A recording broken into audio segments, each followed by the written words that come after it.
All right, let's get started. Today we have 5.4, which is going to be covering what's called the difference quotient. Okay, and I've written out the difference quotient on the board, and the way you read it is f of x plus h minus f of x, and that's all over h. Okay, so what this is used to do, it's used to find the slope. Okay, what we're used to finding the slope of is just straight lines, right? That's what we've found the slope of before. Okay, not every graph is nice and neat and is a straight line where it's not difficult to find the slope. What if your graph looks something like this, but you still want to know the average rate of change, so you still kind of want to know, what the average slope of that would be. So that's what we use the difference quotient for, okay? Today, though, all we're going to do is just find out how to use it and make it happen, okay? So I'm going to erase this part and then just rewrite this difference quotient up top, so that way we'll have room to work.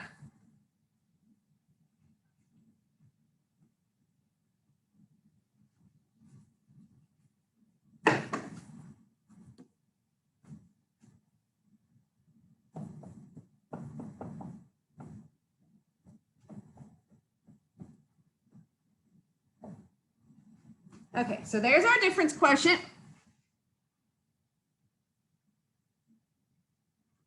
So number one says the difference quotient for f of x equals 8x minus 4.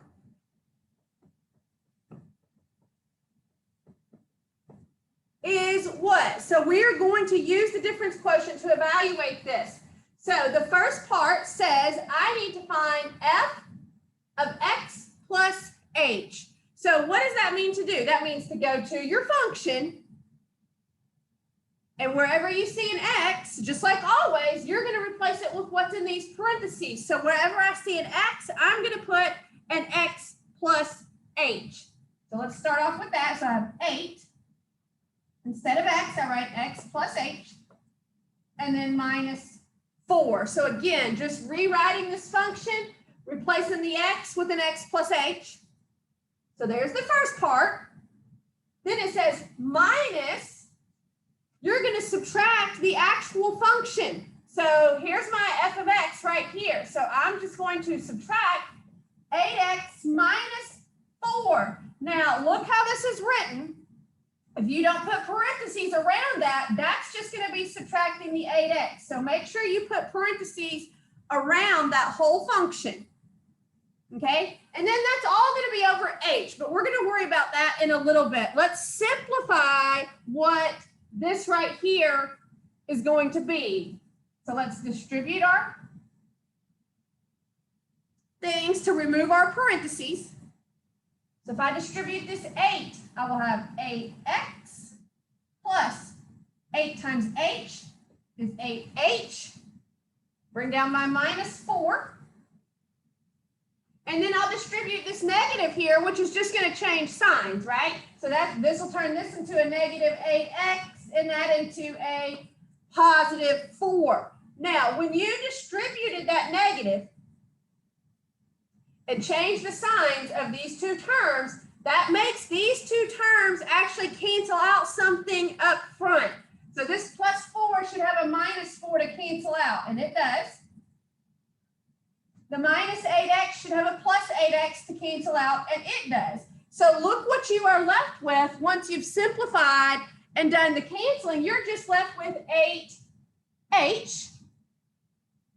And remember what your denominator always is. It's always an h. So now is when you would bring that down, and look what happens. Those h's cancel, and you are left with 8.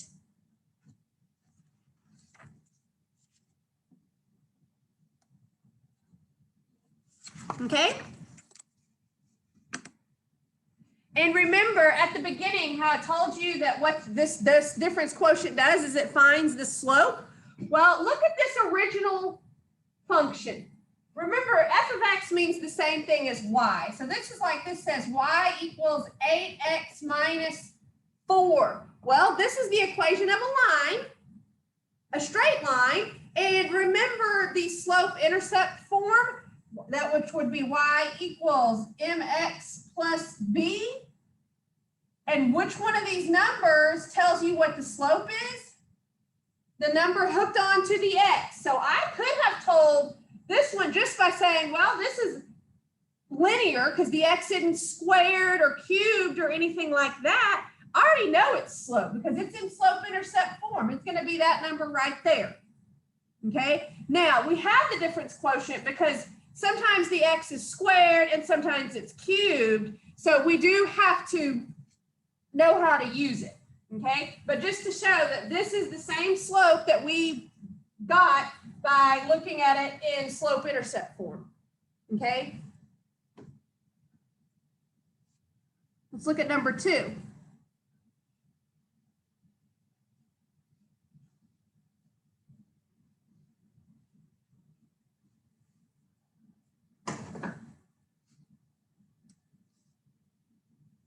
This function is f of x equals 4x plus 8. So this one's linear too, again, right? Because the x isn't squared or cubed or absolute value or anything like that. So it is in slope-intercept form. So 4 is going to be my answer. Okay, but I am going to use the difference quotient to get to that 4 again, just to get the practice for when we get to problems 3, 4, and 5. So doing the difference quotient, the first thing you need is f of x plus h. So I'm going to just rewrite this and replace this x with x plus h.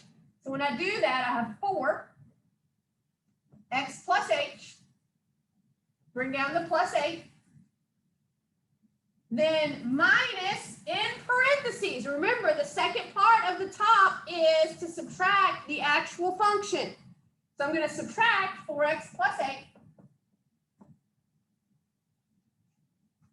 Then distribute the 4 here and the negative there to remove the parentheses. So 4 times x gives me 4x, plus 4 times h gives me 4h. Bring down the plus 8.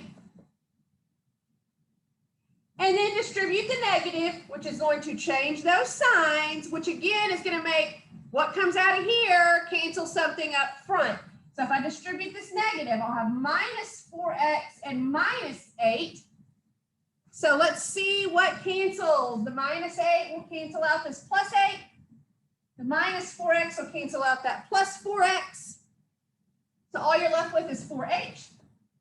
And remember, the denominator for your difference quotient is the h. The h's cancel, so just like we saw, our answer is 4, just like we knew it was going to be just by looking. Okay, but I wanted to get one more practice of just using this formula in before we got to number 2, because this is when we start getting the x's squareds.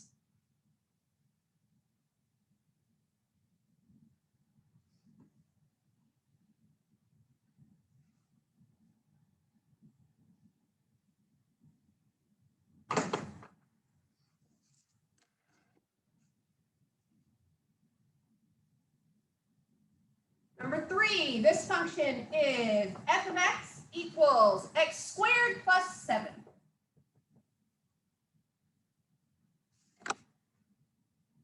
So again, the first thing I'm going to do is find f of x plus h, which means I'm going to go to my function and replace the x with x plus h. So right off the bat, I have an x, so I'll replace it with x plus h and square it. Right, so instead of x squared, I have x plus h squared. Drop down the plus 7. And then subtract the actual function in parentheses. So minus x squared plus 7. So this one's a little bit more complicated to clean up. The first thing I have to do is x plus h squared. Okay, I'm going to do it over here. and then write the answer when I get to it right here. X plus h squared means x plus h times x plus h. So I'm going to FOIL that. So my first, x times x gives me x squared. My outer, x times h gives me, just hook them together, xh. My inner, h times x, I notice that it's going to be the same kind of term as this one, so I'm just going to write that one also as xh. And then my last, h times h gives me plus h squared. Now, these two terms in the middle are like terms. There's one xh here and one xh here, which means you've got two of them, right? So now, simplify, this gives me x squared plus 2xh plus h squared. Now, that is what this turned into, right? X plus h squared, I just went over there to work it out because it took so much room. So this ended up being what? X squared plus 2xh plus h squared. Now, what I would highly recommend is just there's going to be other problems that have x squareds. So instead of having to FOIL it out every single time, just keep this handy.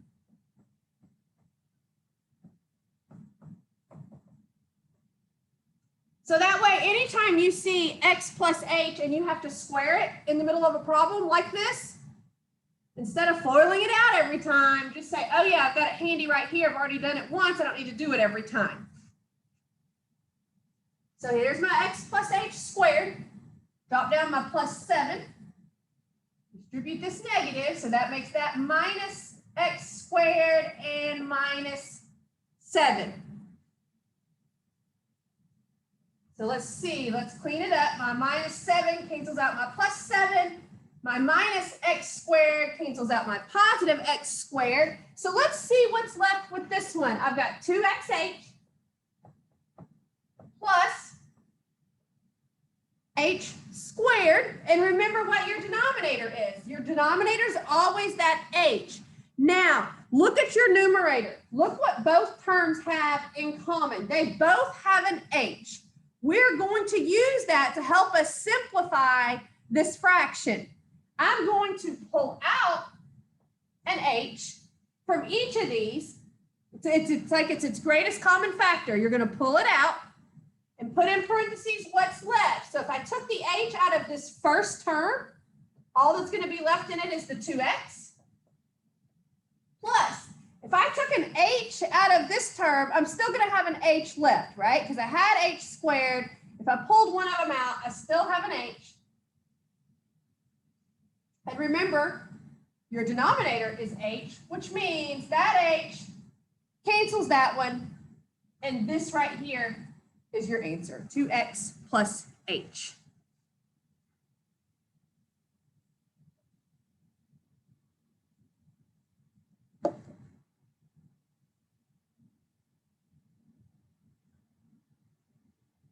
Okay, number 4.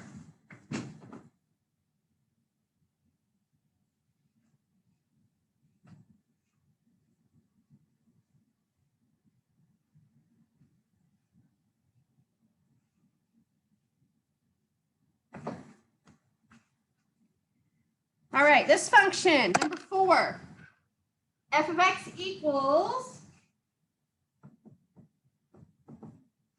6x squared plus 9x plus 1.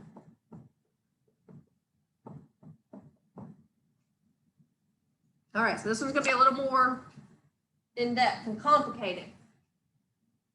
First things first, I need to find f of x plus h, which means go write your function, replace both of these x's with x plus h's. So let's see, I've got 6. And then x plus h squared plus 9, replace that x with x plus h plus 1. So again, All I've done is rewrite the problem or rewrite the function and replace the x's with x plus h's, and then subtract in parentheses the whole function, so 6x squared plus 9x plus 1. Let's clean it up. Now, bring down this 6. Now, luckily, what did we do? We already foiled that once and then kept it handy so we can just refer to it. Anytime I see x plus h squared, that's what I'm going to put in there. So I have x squared plus 2xh plus h squared. Now, to remove those parentheses, I'll distribute that 6. So 6 times x squared gives me 6x squared, plus 6 times 2 gives me 12xh, plus 6 times h squared gives me 6h squared. So I've taken care of this. I need to remove these parentheses, so I'll distribute the 9 there. So now I have plus 9x plus 9h. Now I've taken care of that. Drop down your plus 1 and distribute that negative to remove those parentheses. So this will end up being minus 6x squared minus 9x and minus 1. So, a lot of mess. But remember, when you turn those signs to these signs, it's going to make these last 3 terms here cancel something up front. So let's see, the minus 1 should have a plus 1 to cancel. Here I've got minus 9x, should have a plus 9x to cancel. And the minus 6x squared has a positive 6x squared to cancel. So now let's write what's left. I've got a 12xh plus a 6h squared plus a 9h. And remember, that's all over h. So what's the last thing you're going to do? Every term in the top has an h in it. So you're going to pull it out and then use it to cancel the denominator's h. So I'll pull an h out. If I took the h out of this first term, I still have a 12x. Plus, if I take an h out of this term, I still have a 6h. If I take the h out of this term, I have plus 9. And since it's all over h, this h will cancel this one. And there's your answer, 12x plus 6h plus 9.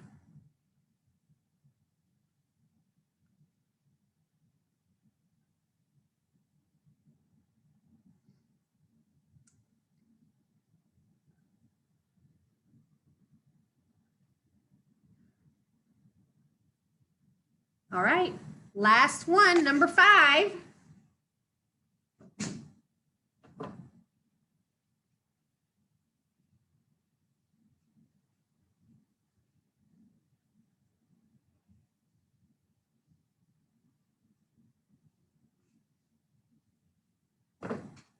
All right, this one's function is f of x equals 2x to the third.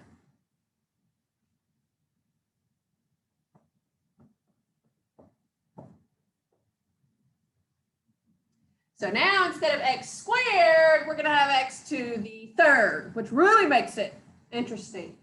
So first things first, f of x plus h. Rewrite your function, replace its x with x plus h. So I'll have 2 x plus h, not squared, cubed. So there's f of x plus h. Now I'm going to subtract the function, which is just 2x cubed. So since it's one term, you don't need parentheses. Now, what does this mean we're going to do. I'm going to do it over here too, because this is where the mess comes in. X plus h to the third power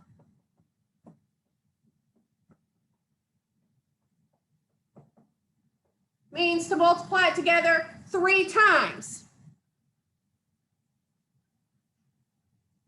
Now, luckily, we already did this FOIL, right? What did we come up when we did that? That gave us this.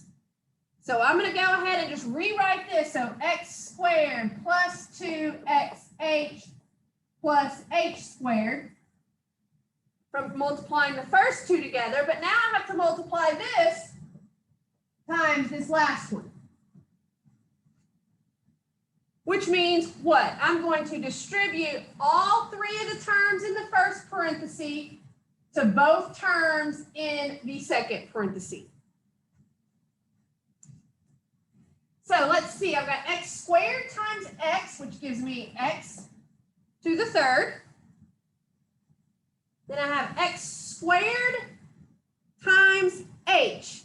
So that's just going to give me x squared h. So I'm done with the x squared. I've distributed it.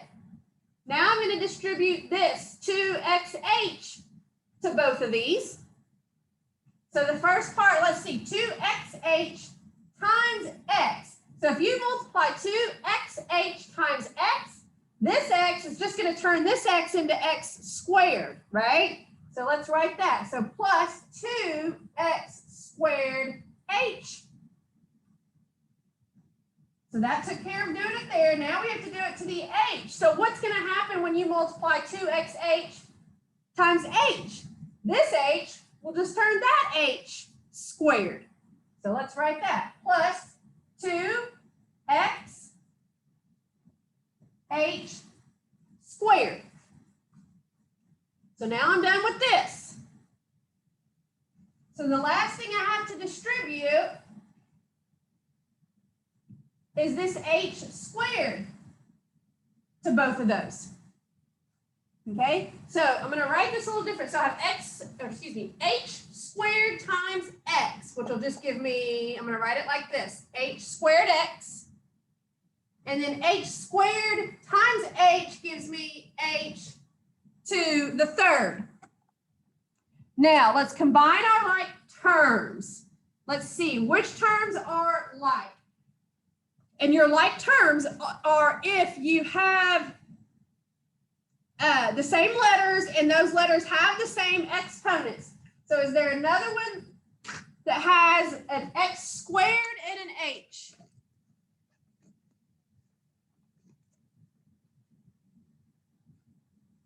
Yeah, this is an x squared h. And then look at this term. It also is an x squared h. So I've got one of them here and 2 of them here. So when I put those 2 terms together, it's going to give me 3 of those, right? So I'm just going to bring down the x to the third. Put these terms together. So I actually have 3 x squared h's. Now look at the second 2 terms. And I did this on purpose. This term and this term, those are like terms also, right? This one has an x and an h squared. This one has an x and an h squared. The x's and h's are flip-flopped in those terms, but just because you're flip-flopped doesn't mean you're not a like term, right? These, if you've got the same letter and each letter has the same exponent, it doesn't matter what order they're in, you can put them together.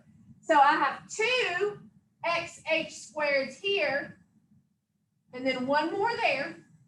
So when I put them together, I've got 3 of them. And I'll just write it like this first one, xh squared. Bring down the plus h to the third, okay? And you for sure don't want to have to do that every time you have an x cubed.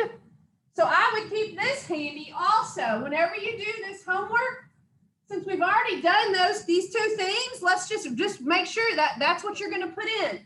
So x cubed plus 3x squared h plus 3xh squared plus h to the third.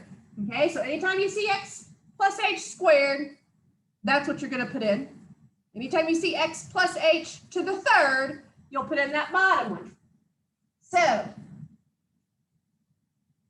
right, I'm going to have to erase all that so it doesn't run into my problem. So I'll give you a second to make sure you got it all down.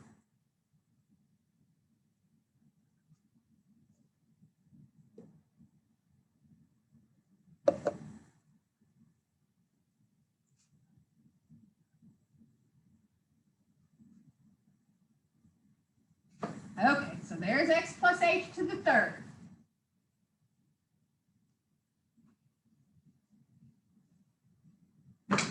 So bring down your 2. X plus h to the third gave me x to the third plus 3x squared h plus 3xh squared plus h to the third. So that's what that turned into. I'll just bring down the minus 2x to the third after it. So here, I'll distribute my 2. All this. So 2 times x to the third gives me 2x to the third. Plus 2 times 3 gives me 6x squared h. Plus 2 times 3 again gives me another 6, but this time it's x h squared.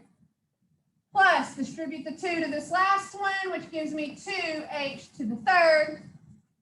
And drop down your minus 2x to the third. So this is the only term that's going to have something up front to cancel, right? Because it's the only one that was after the minus.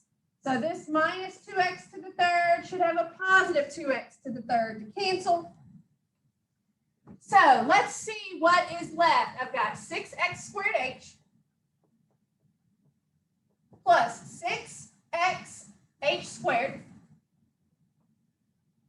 plus 2h to the third.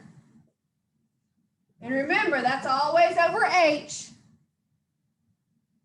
And the last step is, since they all have the h, you pull it out. Put in parentheses what's left. So since I pulled an h out, all 3 of these terms are just going to lose one of their h's. So this first term, if it loses its h, will just be 6x to the second. If this loses one of its h's, I'm just going to have 6xh. If this one loses an h, it's going to still have squared, right? Because it has cubed, and I'm just pulling one of them out. So I have plus 2h squared. And remember, since it's over h, those h's cancel.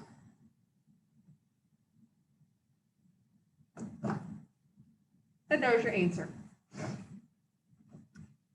Okay?